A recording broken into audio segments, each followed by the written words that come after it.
వంకాయలు వంగ మొక్క సార్. మనం ఎన్ని కూడా మనం పెట్టాల్సిందండి ఇవన్నీ. ఇది వేసేసి డ్రిప్ ఆన్ చేసేస్తావా? అవును సార్. ఇప్పుడు ఇది పెట్టేసిన తర్వాత డ్రిప్ ఆన్ చేసి సరిపోతుందా, నీళ్లు పోయాలి మళ్ళీ? అవసరం లేదయ్య గారు, ఈ డ్రిప్ వల్ల మనకు ఉపయోగం బాగుంటుంది సార్. బాగుంటుంది. ఇది కూడా మన గవర్నమెంట్ వచ్చినాక సబ్సిడీ పెట్టుకున్నానండి. 90% మనకి రాయితీ 6,000 కట్టానండి. మన డ్రిప్ వచ్చి వాళ్ళే చేసేసి. డ్రిప్ వల్ల నీకు లాభం ఏంటి? మనకి కలుపు తక్కువ వస్తుంది సార్. కలుపు తక్కువ వస్తుంది ఒకటి. రెండోది దిగుబడి బాగుంటుందండి. అంటే మొత్తం దిగుబడి పెరుగుతుంది. కలుపు శాతం తక్కువ అవుతుంది అలా సార్. ఇది టమాటా వేసుకున్నా సార్. టమాటా వేసావు.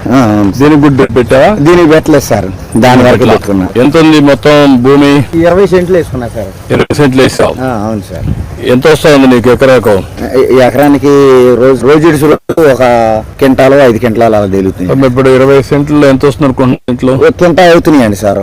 2 రోజులకు ఒకసారి క్వింటా అవుతున్నాయి. ఎన్ని పంటలు వస్తుంది? 10 కోతలు 15 కోతలు దిగిద్దండి. క్వింటాల్ ఎంత అనుకుంది ఇప్పుడు? క్వింటా వచ్చి 1200 అమ్ముతుంది సార్. 1200 ఇంకా ఎక్కువే వస్తుంది సార్. ఎందుకంటే మనం చేసుకునే దాన్ని బట్టి సార్. బాగున్నాయి కాయలు అయితే బాగా ఉన్నాయి. ఇప్పుడు ఎన్నో పికింగ్ ఇది? ఇది మూడో పికింగ్ అండి. మూడోదే? అవును సార్. ఒక టన్ను కోయాలంటే ఎంతమంది కావాలి? టన్ను కోయాలంటే 10 మంది కావాలి సార్. 10 మంది కావాలి ఒక టన్నుకి? కావాలండి. ఒకటే తీయాలా? ఒకటే తీయాలండి, తోడుకోకుండా.